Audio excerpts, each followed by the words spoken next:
spinalis? Udah tahu? Nervis spinalis itu apa? Oke, termasuk dalam sistem saraf tepi. Oke, berarti udah paham ya. Di sistem saraf, kalau kita belajar sistem saraf kan ada dua, ada sistem saraf pusat sama tepi. Yang pusat itu terdiri dari apa? Otak sama medula spinalis. Kalau yang tepi terdiri dari nervus cranialis sama nervus spinalis. Nervus cranialis nanti dibahas di meja berikutnya. Di meja ini kita bahas tentang nervis spinalis. Nervis spinalis itu adalah nervus yang keluar dari medula spinalis. Oke. Di sini sebelum kita ke komputer ini, kita bakal bahas dulu mungkin tentang gambar ini dulu. Kalian udah tahu kan kalau konus medularis itu cuma setinggi ini. Setinggi apa? Kira-kira setinggi L1, L2 ya. Ada yang tahu nggak alasannya kenapa? Belum? Oke. Vertebra kan sampai bawah nih. Kenapa konusnya cuma sampai sini? Kenapa nggak sampai bawah? Apakah ada yang terpikirkan? Karena semakin menyempit. Kelihatannya lebih luas malahan. Malah kelihatan lebih luas ya. Oke, jadi jawabannya adalah karena perkembangan sistem muskuloskeletal itu lebih cepat daripada perkembangan sistem saraf. Jadi tulangnya tuh memanjang duluan, sementara sistem sarafnya alias medula spinalisnya cuma segitu-gitu aja. Gitu. Jadi memang perkembangannya muskuloskeletal lebih cepat daripada perkembangan sistem saraf.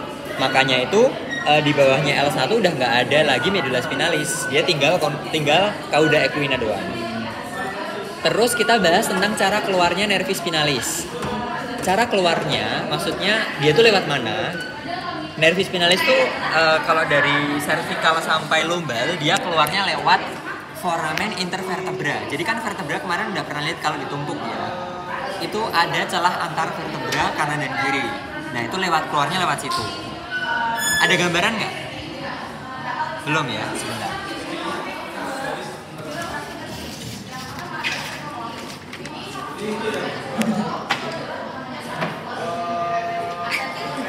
Ini ada vertebra. Keluarnya tuh lewat sini. Foramen intervertebra tuh lewat sini. Ini kan foramen intervertebra, ada kanan sama kiri. Makanya ada jumlahnya nervis spinalis ini ada berapa pasang? 31. Ya, vertebra jumlahnya berapa? 33 kalau vertebranya. Vertebranya 33. Tapi nervis spinalisnya itu ada 31 pasang. Cervicalnya berapa? 5. Cervicalnya berapa? 8. Benar, 8 pasang nervis spinalis yang cervical. Kalau torakal 12, lumbal 5, sakral, koksik 1. Koksiknya 1. Oke.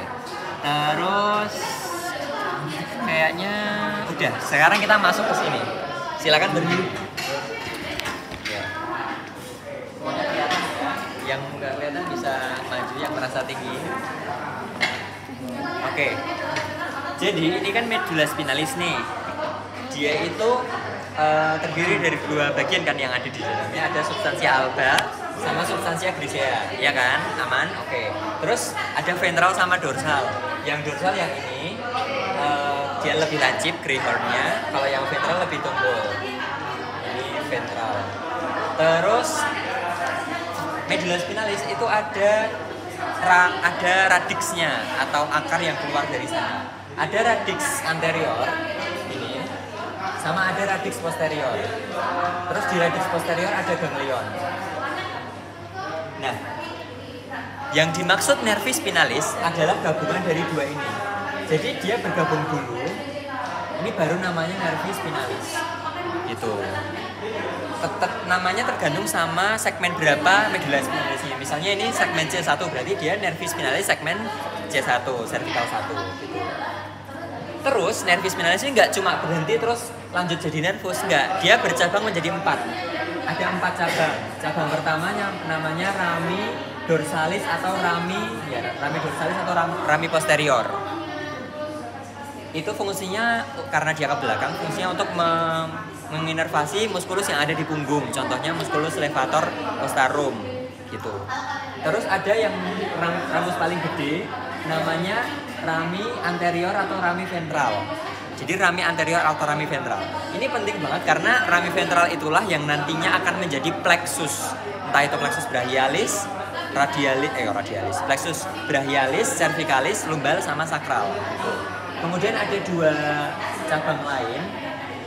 Itu namanya ada rami meningealis sama rami communicans. Rami meningealis itu untuk menginervasi meninges. Jadi kalian kan udah belajar juga kalau medulla spinalis ini ada yang membungkus nih, ada meningesnya kan. Nah, meningesnya ini diinervasi sama rami meningealis, salah satu cabang dari nervis spinalis. Kemudian rami communicans itu untuk berkomunikasi antar segmen. Jadi bisa sama segmen atasnya sama segmen bawahnya gitu. Oke, terus rami ventral ini yang akan kita bahas karena di sana akan membentuk plexus. Kita bahas satu-satu. Kalau plexus, mulai dari cervical dulu. Plexus cervicalis itu dia asalnya dari nervis spinalis ramus ventral yang segmen berapa?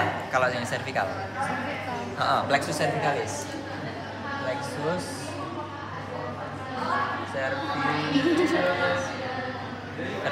cervicalis berapa? C1 sampai C4. Oke. C1 sampai C4.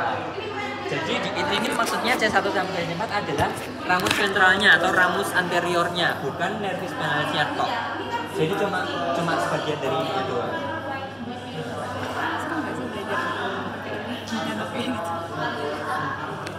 Bakal keluar menjadi plexus cervicalis. Terus nanti di plexus cervicalis itu karena akan beranyam-anyaman nanti kemudian keluar menjadi nervus-nervus yang ada banyak. Salah satu contoh nervusnya adalah nervus phrenicus. Fungsinya apa nervus phrenicus? Menginervasi diafragma, betul. Ada juga nervus occipital minor. Itu untuk menginervasi kulitnya gitu. Terus berikutnya ada plexus brachialis.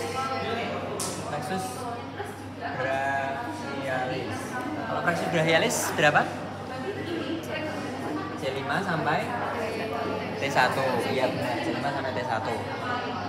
Sama juga dia adalah ramus ventral atau ramus anterior yang keluar dari segmen ini C5 sampai T1. Kemudian dia akan membentuk plexus yang udah pernah kalian bikin videonya kan masing-masing. Terus nanti akan membentuk nervus-nervus banyak sekali. Salah satu contohnya nervus apa kalau dari brachialis? Ya, nervus radialis bisa, nervus musculocutaneus bisa, nervus medianus sama ulnaris juga bisa. Jadi itu 4 yang penting ya, ulnaris, radialis, medianus sama musculocutaneus. Musculocutaneus buat menginervasi apa? Ada yang ingat? Brachium ya, salah satunya musculus biceps brachii. Jadi biceps brachii diinervasi nervus musculocutaneus. Terus kalau berikutnya ini kan ada T2 sampai T12. Ini dia tidak membentuk plexus T2 sampai T12, tapi rami anteriornya nanti akan langsung menjadi nervus intercostalis gitu. Jadi nervus intercostalis kan di antara kosta-kosta gitu ya. Terus berikutnya ada plexus lumbalis. Plexus lumbalis ini lumbal berapa? 1 sampai berapa?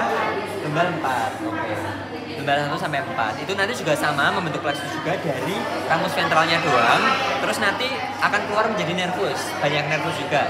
Salah satu nervus itu contohnya kalau dari lumbal itu ada nervus obturator sama nervus femoralis. Nanti fungsinya bisa dibaca sendiri. Yang terakhir ada plexus sacralis. Plexus sacralis. Kalau plexus sacralis berarti ya dari lumbal 5 sampai sakral 4. Nanti akan keluar juga salah satu yang paling besar itu ada nervus ischiadicus. Nervus ischiadicus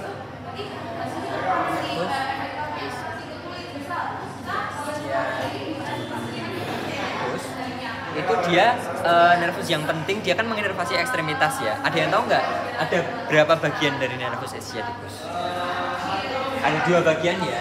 Dia tuh terbagi menjadi nervus nanti pada akhirnya ya, maksudnya akan bercabang menjadi nervus tibialis sama nervus fibularis.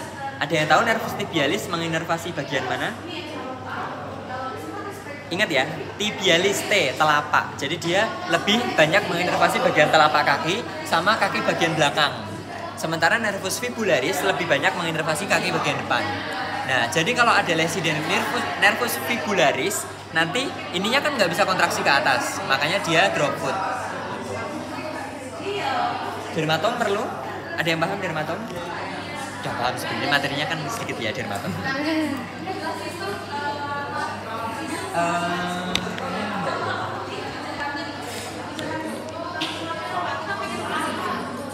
Kalau dermatom itu intinya adalah bagian kulit tertentu itu diinervasi oleh segmen medula spinalis tertentu. Udah ada panduan gambarnya di Raul sama di PPT ada kan ya, yang bentuknya manusia yang dibagi-bagi itu.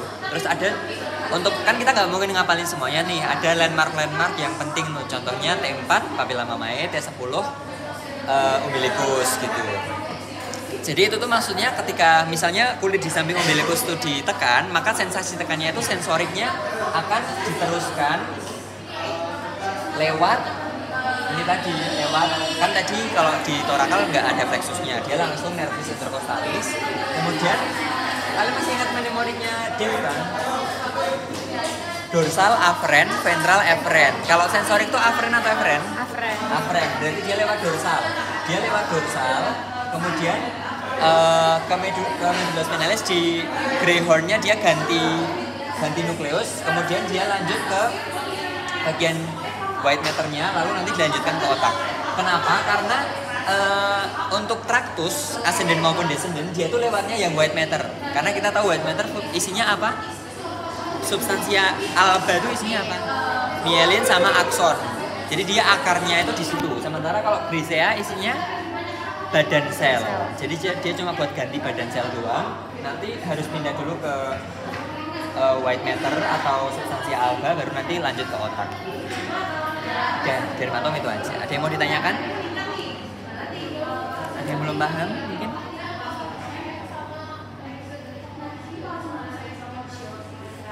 Gimana? Ada yang mau ditanyakan? Kok kayak diam-diam baik? Doa gitu.